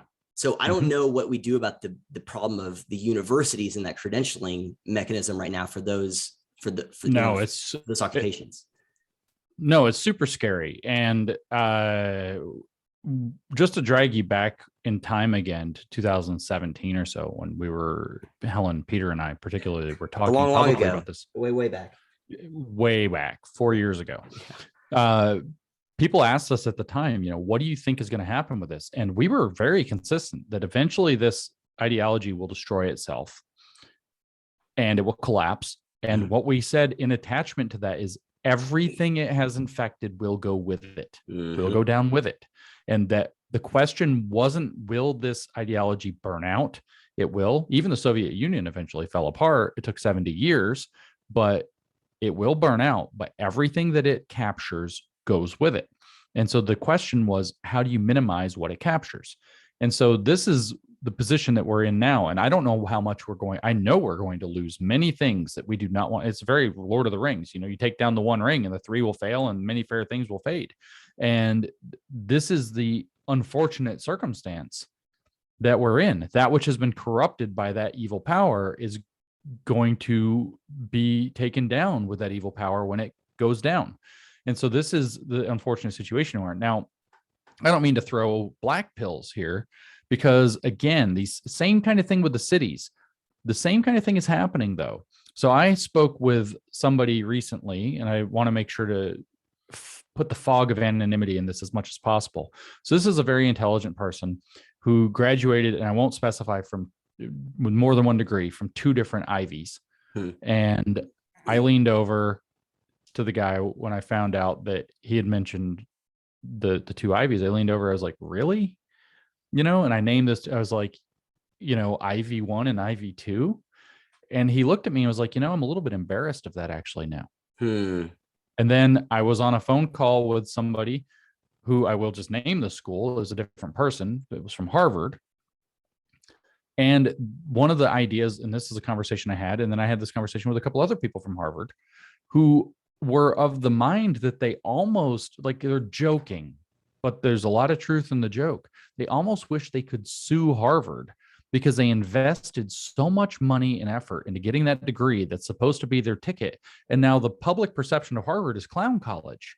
And that's not on them, it's on Harvard for having adopted all these policies. So Harvard has undercut, and you have many, I don't know how many, I don't know what proportion, but it's not a few, from what I'm hearing from these people, alumni of these major institutions who are now embarrassed that they are alumni of, like you said, it used to be Harvard. That's all you need to know. Boom, let's go.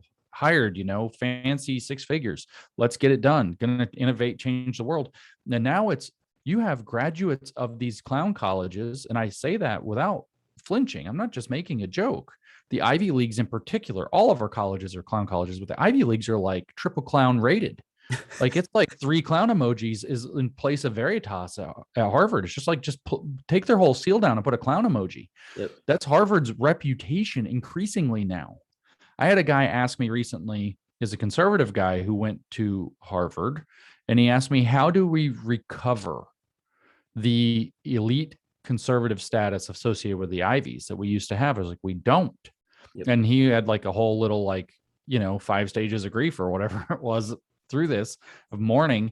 And then a few weeks later talked to me and was like, you're right. And so what you have now is you have an increasing body of alumni who have been alienated from the institution that is their ticket. Yep. And if that's happening, that alumni support in those places means a lot. That's legacy admission students. That's lots of endowments. That's like, you have people who are literally, running multi-billion-dollar companies who went to Harvard, who have literally no interest whatsoever in giving back to Harvard, which is Harvard's number one, that's the purpose that's Harvard's country club model. Yep. And they're done. They're done with Harvard until Harvard cleans up. And I'm hearing this in state schools as well, where they also have the added pressure of, the governor or whatever in the state legislature. But if they're losing a big swath of their alumni backing, they might have the institution and all this stuff, but the victory that they think they're winning is Pyrrhic. They're burning down their own ability. You said, what's hegemony? And you're correct with your definition, but they're burning down the basis for the continuity of that hegemony by undercutting themselves. Again, I can't stress how interesting it is to hear a multiple Ivy grad. And I say, I didn't hesitate. I just turned. I was like, you really went to the Ivies? Oh man. And he's like, I'm actually kind of embarrassed that I went to Ivies.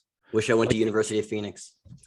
Yeah, right. Well, this is the thing, is that sentiment. I wish I would have learned it on YouTube. Mm-hmm. I wish I would have saved all the time and money. And you say, you can't learn brain surgery, and I hope nobody learns brain surgery on YouTube. But we do just now have that Olympic javelin thrower, the first Indian track and field gold medalist in history, who learned to throw a javelin on YouTube. Wow. So, high level skill and other avenues to credentials, like literally, can you do the job, show up? And maybe it's not neurosurgery. I don't think that, like with surgery, it's like, I've talked to some people who work in that field. It's like that should be one of the most, like, equity has no business there. That should be one of the most brutal program. Like, you got to be so strict. You've got like the process, the mentoring process, or the what do you call it, apprenticeship process that they go through that has a residency or whatever. That should be so strict and virtually evil that to make sure that I fully agree. But you're going to find, like, basically people are going to start if it keeps going the way it is, people are going to turn away from the university. They're going to be less likely. I don't know how many business people I've talked to that are like, yeah, I'm hesitant to hire a college graduate now. Yeah. So you can give them the credential, but the credential is losing all its value. I'm really hesitant. I hear from people, I wouldn't even hire somebody from an Ivy League. I've heard that from so many, mid-sized company, C-suite level guys. I wouldn't even hire somebody from an Ivy. Like, the strike against them to have gone to Harvard or Yale or Stanford or whatever is so high. I'm just like, again, they have this, but the thing is if you're going to have hegemony, you had better do something responsible with it. You better be a shining city on the hill, or else all you're going to do is burn through. And this is, here's the broad abstract point. And what people need to understand who are kind of wavering around this, if any such person listens to us, these movements, we can just broadly classify them as communist in orientation. Communism latches onto things and burns down their capital. It spends their capital for its own advancement and largesse and burns it down. And that can be real capital. It can get in, and take all your investor money and just wreck your money to build more communism. And that's all it tries, build more communists and give themselves fancy parties and slush funds and corruption and whatever else. Or it can be your social capital. Everything they infect is going to go down too. And so I can't believe that you have a 400-year-old brand in Harvard. Not quite. It's what, 1636 or something was its founding. We're knocking on 400 years. Yeah, 1619, of course. But we're knocking on 400 years of the best brand in America, literally the best brand in America. And in just a few years that this has been public, they have pissed it away to where I hear people say, I wouldn't hire somebody from Harvard. How do we recover the positive brand identification with Harvard from a conservative perspective? I'm kind of embarrassed that I went to Harvard. I wish I could sue Harvard for undermining the value of my degree because I run into real obstacles in the world. When I tell people I went to Harvard, people look down at me because I went to Harvard. I have a struggle to get the next position because I went to Harvard. Took them 3 or 4 years this is what communists do. They burn down any equity that you have in, whether it's social equity, cultural equity, or physical equity. They burn it down so quickly for their own advancement, in their own blindness, in their own hubris and arrogance, that anybody who's looking at what's going on now should understand that dynamic. That, again, this is the abstract point, that you have to understand what you're dealing with. You have to understand. And then, so the people who care, whether it's alumni, whether it's donors, whether it's trustees, whether it's faculty, whether it's whatever, about the students for sure, should all care a lot about the brand value of Harvard, might want to start thinking about course correcting quickly and start creating the pressure to course correct from within quickly. This is just the nature of the thing. This is when we did the grievance studies affair, where people asked us what we thought, and we said, what do we think about the response, blah, blah, blah. And why did you sociology, whatever, something. And it was like, sociologists should be the people who are the maddest at these fraudulent disciplines, and the people who are working the hardest to protect the image. People in the humanities that want to do real humanity should be the maddest at these frauds for what they've done to, like, you've discredited sociology, and that's not fair. Only a little bit of sociology is bad. People said that a lot. That was the argument. And it was like, well, every sociologist who isn't bad should be super pissed off, not at us, but for the people that we exposed. And it's the same thing. The people who are ruining Harvard, people who have any investment in the Harvard branch, should be pissed off at those people. And if that means removing all the trustees right now who have ruined Harvard and replacing them with trustees who care about what Harvard means, good, do it. If it means removing provosts, if it means breaking the greatest academic taboo and firing people with tenure because they've abused the position and ruined the name and brand, good, do it. And the people who are invested in those things should be so angry, like that person I spoke with who wants to sue, it's tongue in cheek, but wants to sue Harvard for the damage to the brand that they've invested in. Like, they didn't go to Harvard because they thought it was going to piss on itself 2 years later or 5 years later or whatever, 10 years later. I don't know how old the person was anymore, but yeah, nobody thought that's why they didn't go to, they wouldn't have gone to Harvard if they knew that was what was going to happen. So there's, in a sense, there's like some, whatever, all the people who are invested in whatever institution need to understand. And that means you doctors that know better, you need to understand that you're destroying yourself right now. And you should be pissed off at the people ruining your profession, not saying, oh, I have a practice to build, so I have to toe the line. No, you need to be pissed off and purge those people from your profession, because they're destroying it. They're destroying, if we lose everything that the respectability is being lost from, can be regained by simply removing the cancer and putting people in who aren't going to behave that way. It's actually that simple. And within a few years, people will say, okay, this change of management, it was clearly those people were the problem. They're clearly doing something vastly different now. It's what we wanted to see happening. It's good. It's working. We can start to relax our guard, because this loss of institutional trust, whereas in the CDC might be very close to complete, in a lot of other things, it's not going to be. People still want Harvard to be great. People still want California to be an awesome state. People want to see these things come back. And so it's just, I think it's literally in most of these cases, and this is part of why things are being held out. Like, why aren't we already in civil war or whatever? Because people know that with the changing of the guard, if the people that have, you want to talk about stakeholders who have a stake in what Harvard means, like real stakeholders, not some unaccountable goons in Davos, but like real stakeholders, like the people who have Harvard University on their CV, if they're real stakeholders in what's going on at Harvard, if they all start speaking in mass, Harvard needs to clean its act up right now. You're ruining our lives. And it is the lunatics who have taken over the asylum that need to be cleaned out. If that starts happening in every sector, I said it should be shareholders showing up to shareholder meetings. It's mama bears in schools.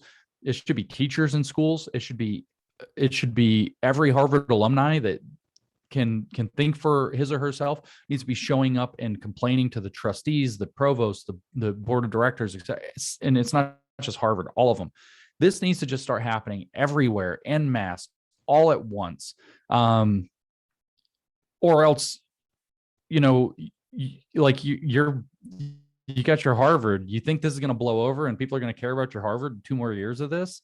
It's not going to happen. So this is who needs to be. Everybody needs to be angry at the people ruining their thing. That's kind of the point that we have with the grievance studies. You ruined the humanities majors and professors should be the maddest about it. You ruined sociology. No, they ruined sociology, and the sociologists should be the maddest about it. They have the most invested, the most stake. They need to go claim their stake. And I think that the more that happens, the more, again, that's where I see hope. I don't know how much hope there is, but that's where I see it. I don't think Harvard Clown College can be looked at as like it's dark years by 5 years from now. If the people who have a stake in Harvard actually, like real stakeholders, which in a company are the shareholders, by the way, show up and act like, if Nike screws up and I have like Nike shoes or whatever, I just don't have to wear my Nike shoes. I'm not a stakeholder in Nike because I have Nike stuff. Right. Like, it doesn't make me a stakeholder, but the shareholder in a company. But if I have a degree from Harvard University and Harvard's being a bunch of jackasses, I have a stake in that. And so I'm damn well going to show up and speak up about it.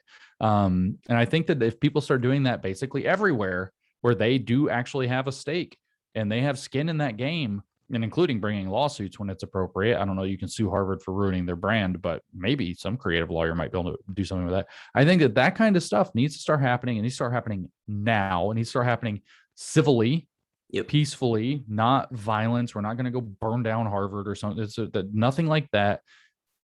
But maybe do show up and like put a big sticker of the clown emoji right over their Veritas seal. Like, do it. Like, why not? It's what it deserves. Take a picture, put it on social media. I would love to go to Boston and do that tomorrow.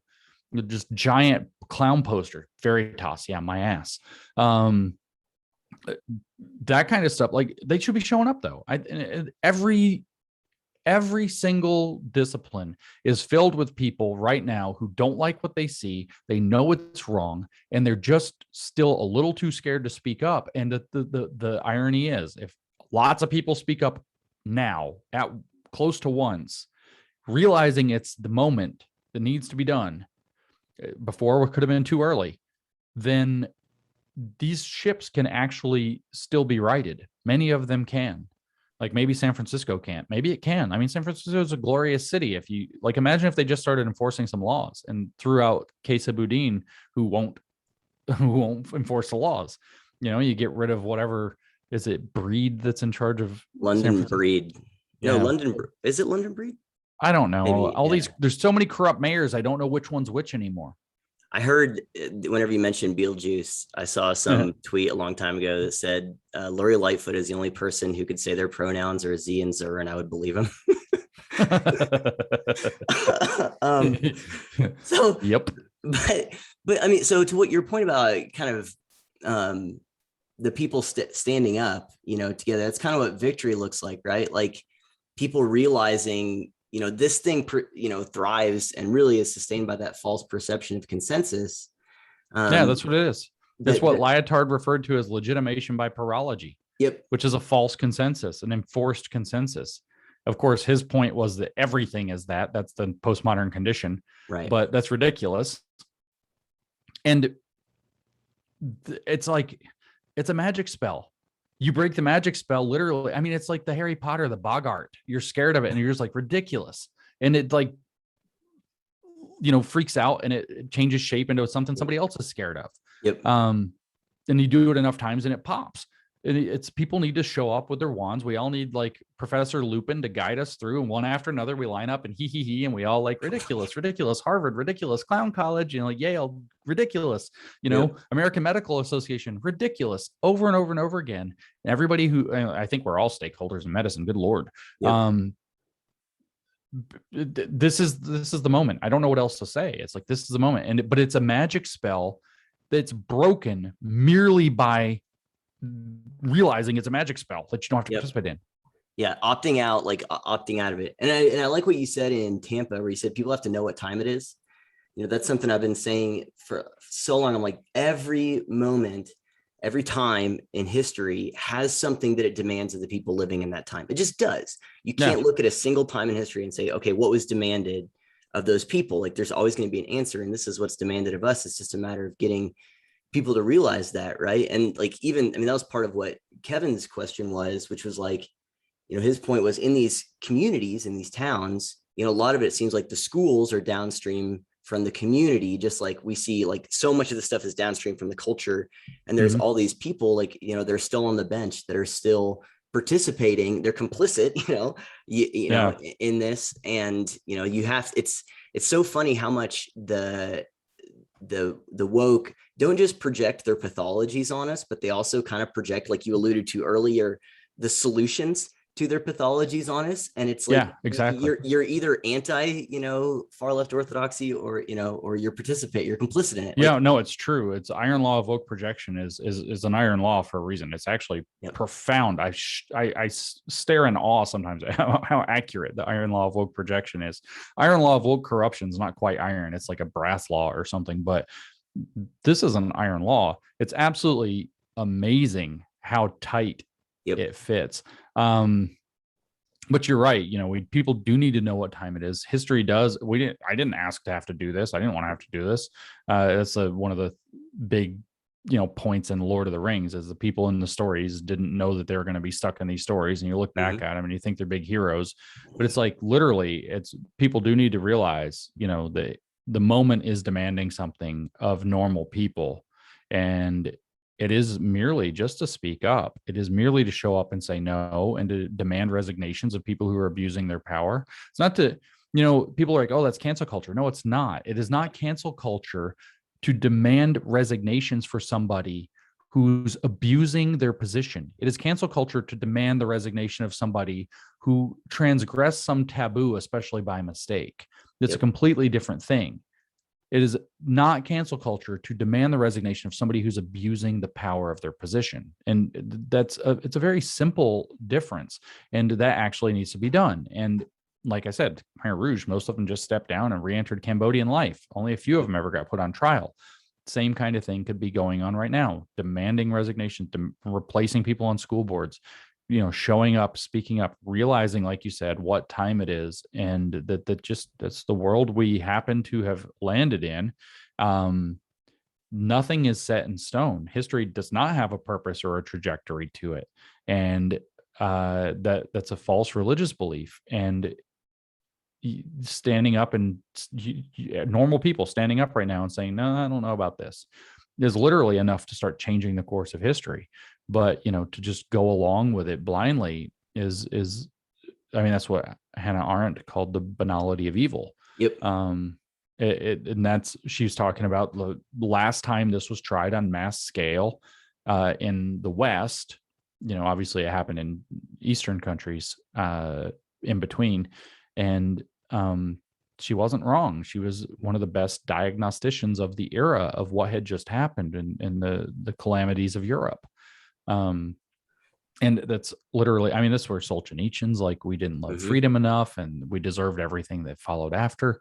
It's just a matter. And again, the one thing that these hugely financed, huge regimes don't have the power to deal with is lots of normal people saying, no, we don't want to go along with this. All kind of at the same time. Well, and that's how that atmosphere of abuse works, where it makes it where people don't feel like they can say no. And it gets into this, last question, this kind of thing of where we have a casualties versus converts problem, where let me just, before we jump into that, because I keep thinking this and forgetting it, the most important thing Jordan Peterson has ever said, I think, like, maybe I'm overstating this, but I don't think so, is, and what people need to realize is that there's risk involved in speaking up, but there's also risk involved in not speaking up. And at the moment we're in right now, the risk involved in not speaking up is actually larger than the risk of speaking up. Like, yeah, bad things are going to happen to people. They're going to lose their jobs. They're going to have to resign from positions. Bad things are going to happen to people. They're going to get bullied. They're going to get doxxed. Bad things are going to happen to people as they start to speak up. And some people have to be willing to take some of those sacrifices on the chin and realize that on the other side, things are going to be better and we can pick back up. And that those people took the leadership that they're going to deserve, whether or not it's all recognized, but they're going to deserve to have, leadership positions going forward because they were the ones who stood up. And the more people who stand up, the lower the risk of standing up becomes. And Peterson's, I think, his most important point is to just remember that everything is that trade-off. There is a risk to standing up and speaking up, but there is a risk also to not doing so. And if you don't understand that, you think, oh, I'll just keep my head down and go with the flow. That's not what's going on when you have something like literally an attempted cultural revolution going on in your country. That's fine when people are just being like grumpy or like people are making a scene or whatever. Just like keep your head down, wait till it goes away. This isn't people making a scene. This is an attempted cultural revolution. And the risk now of not speaking up is so high that it's actually higher than and there are very real risks to speaking up. Your life may become quite unpleasant for a while. Not as bad as a gulag, though. Not as bad as a gulag, not as bad as a social credit system that you can't escape, not as bad as the eventual perversions of our massive institutions that no longer function and become Sovietized. Like Chernobyl happened, as we all know now, because you weren't allowed to say stuff's going wrong. So eventually you're going to see massive collapses if you keep letting this road go, and so you're going to see just big calamities, and people are going to be saying at that point, why did this happen? How was this allowed to happen? And it was because people didn't stand up and speak up when that risk ratio actually shifted in the first place. Yeah, that's such an excellent point. I made a video and I talked about how I lost my job from the school district, not for fighting against CRT, but just run-of-the-mill bureaucratic corruption of, an environment where they were literally exposing kids to abuse, kids that had disabilities. But in the video I talked about, this is what Jesus says, no man who's going to build a building doesn't first count the cost and then determine whether or not it's worth it. People have to count the cost, but part of that calculation is it's not just the cost of what happens if I do it. It's the cost of what happens if I don't. That has to be part of the math. That's exactly right. Everything's trade-offs. It's just truth. Like the cost of not building the building, to go with that particular story, is you don't have the building. Yep. And the next time the storm comes or whatever, all your stuff is destroyed and you don't have a place to get in out of the elements. So same deal. Yep. So then the last question is like what we keep seeing, and I use you as an example, someone like me or Carlin or Dave Rubin, like there's all these people that are from the left traditionally, that obviously there's notable exceptions, but who are some of the most fiercest people in this fight. And more and more people, like I told you, I talked to Jody Shaw yesterday. It seems like most of the people who enter the fray aren't converts to like not against this. I'm not talking about conservatism, I'm not trying to use those weird binaries, but they're casualties of this thing.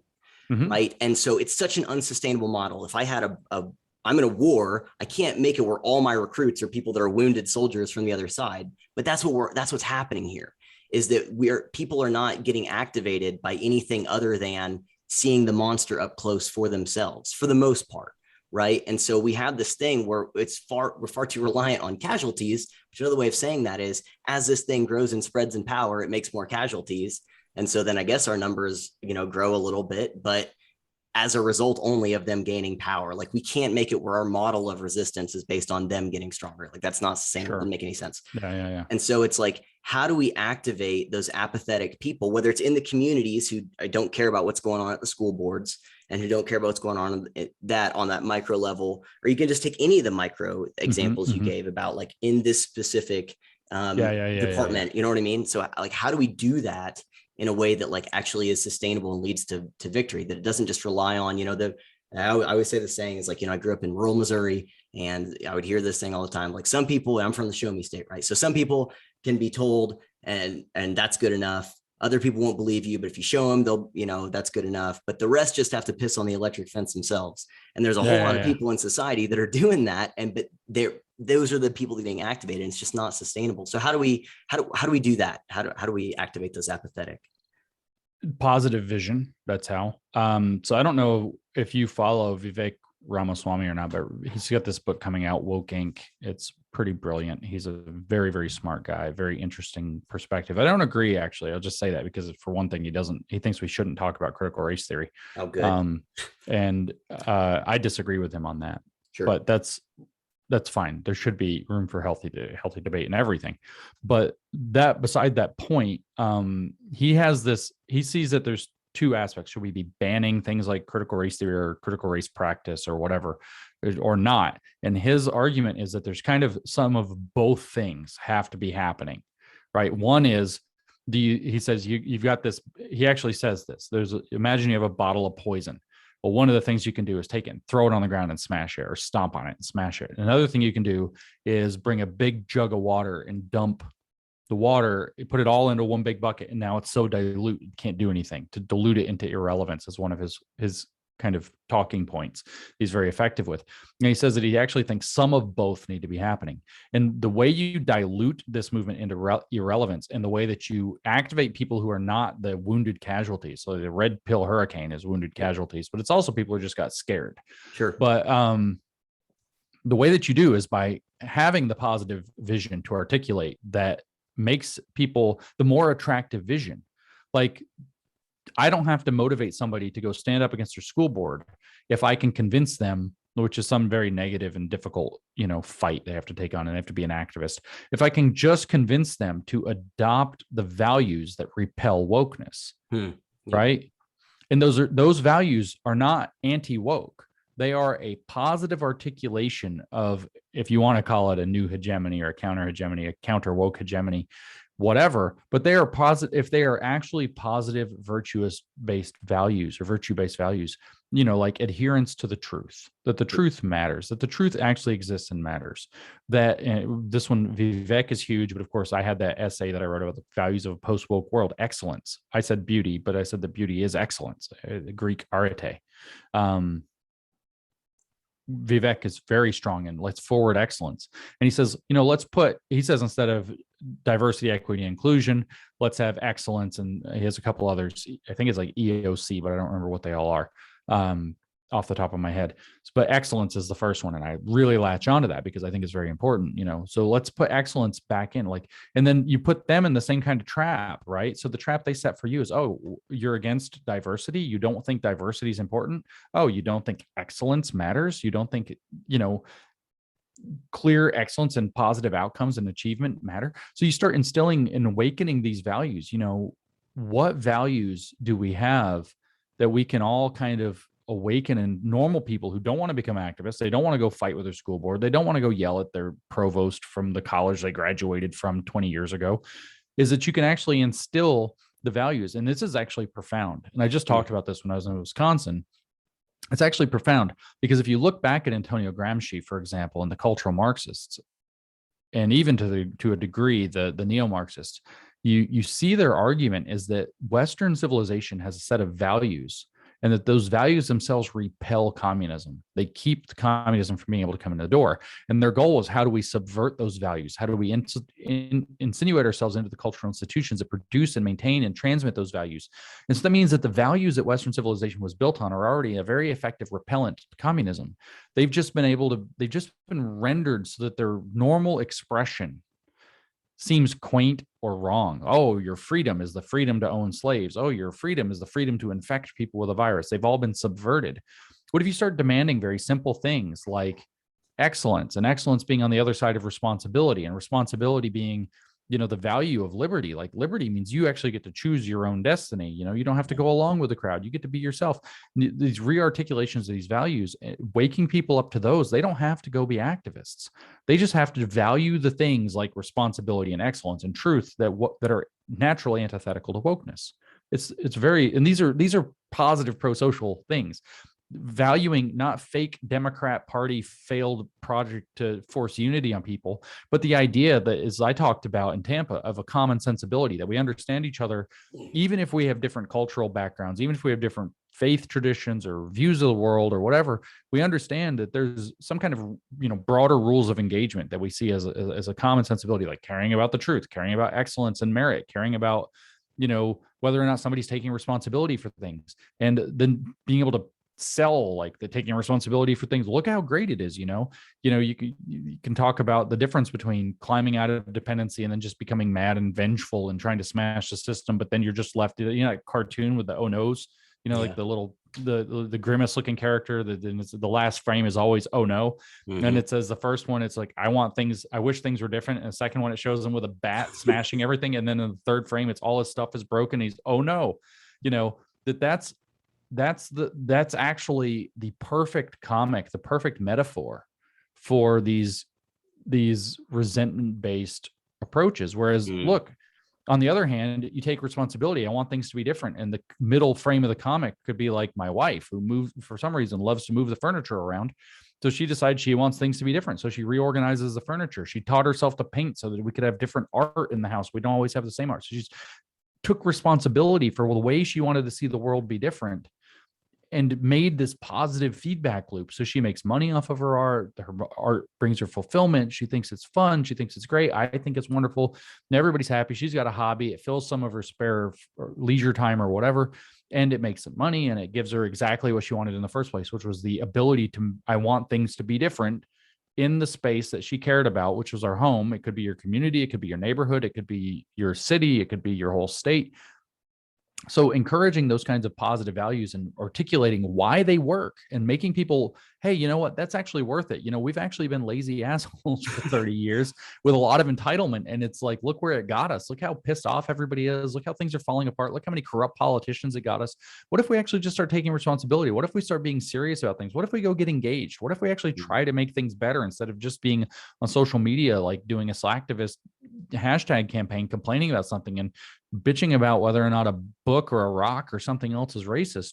Like, what if we actually just why don't we just go make something beautiful? Why don't we bring beauty into the world? All of these kinds of things, articulating that kind of positive values and visions. What I told the kids at YAF last week in Houston, what I told them was that what we have lost track of is we don't, and Vivek actually said this in Wisconsin. He said that we don't have a good answer anymore to the question of what does it mean to be American. What I told the kids in Houston was, and this was before Vivek, so I didn't steal it from him, but I was like, what we need to do is have a vision of what this country means to us, and where we want to see it in the next 50 years. Do we want to see it as a vassal state to China? Is that what you want? Well, no, you might want to start taking action that makes it not the case. Do we want to see it devolving into a chaotic and warlike state like in South Africa? Is that the vision that you hold for this country? And if it's not, what are you going to commit to? And it all starts though with that positive Americanist vision. What does America look like in the next 50 years? What does America look like through the middle of the 21st century? What stage can you build for the people who are going to, take us into the next century? And by articulating the values underneath that vision and making those clear, that's how you motivate that wider base that doesn't want to get caught up in the fight and that isn't just casualties. And they're not going to fight the same war. They're not going to have the same movement. It's not an anti-movement at that point. It's just a positive force field that emanates out of people who choose truth and excellence and responsibility and merit and in these pro-social, bring beauty into the world kind of values that repels these resentment-laden, critical, tearing down, whining, complaining, subversive approaches. And then hopefully, if we articulate these things in the right way, we make it that much harder for the next subversive Gnostic poison to latch on and melt our societal face again. Yeah, that's an amazing way. I love your optimism. That's a great way to end it. I had a lot of jokes about climate change and stuff. I'll keep those. But James, I not only do I thank you for talking to me here, I thank you for everything that you do, that you are, you talked about the spear and the tip of the spear and the shaft and all this other stuff in Tampa. And, That's right. I think that you also represent, the tip of the spear of what's going against, if we're talking about knights jousting, I think that you're at the tip of that lance on the other side going against this stuff. And I just really appreciate everything you do, man, and the vision that you just cast there. And then also the way that you're helping empower people and educate people into achieving that. So seriously, man, I appreciate it. Love everything you do. And just thank you so much for talking to me. Yeah, for sure. Thanks for having me. All right. And does anyone need new discourses? Let's, at least plug for it. The 1.5 people, who might live under a rock. Where can they find you and everything that you do? So the website is newdiscourses.com. You can follow New Discourses at New Discourses on most of the social media. That's the company. It's much more professional than I am. I'm at Conceptual James on most of the social media platforms. I'm getting enough shots across my bow on Twitter where you might want to diversify a little bit. I don't know which one. I only use Twitter. Everything else is basically mirrored from my Twitter. So if I get shot off of Twitter, I will pick some new one. It probably will not be Facebook because I dislike Facebook. It probably, it very likely might be locals. I don't know.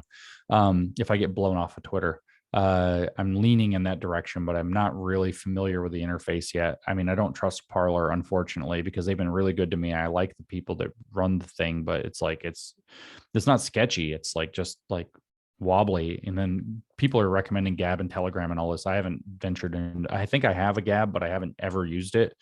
And I don't have a Telegram yet, so I don't know. But at Conceptual James is the handle, as many places as I can get it. And I will probably petition if somebody has it to make people give it up if I can. I know that there's some parody account on one of these things that was actually using Conceptual James itself, where I hadn't made an account yet. I should go and secure more of those, I guess. But that's where you can find me, at Conceptual James, at New Discourses, and the website's newdiscourses.com. There you go. So there it is, everyone. Go and check all that stuff out. Follow James, support James and his work. Seriously, it's crucial. Listen to my 200 hours of podcasts or whatever. Listens to his 200 hours of podcasts. It's actually super interesting. One more thing, on YouTube, only subs. Support subs on YouTube. I love the only sub stuff and doing the live chats and stuff on there. So those are all great. So James, thanks again. I know we went over on time, and I really appreciate everything you do, man. So thanks for being here. For sure. Peace.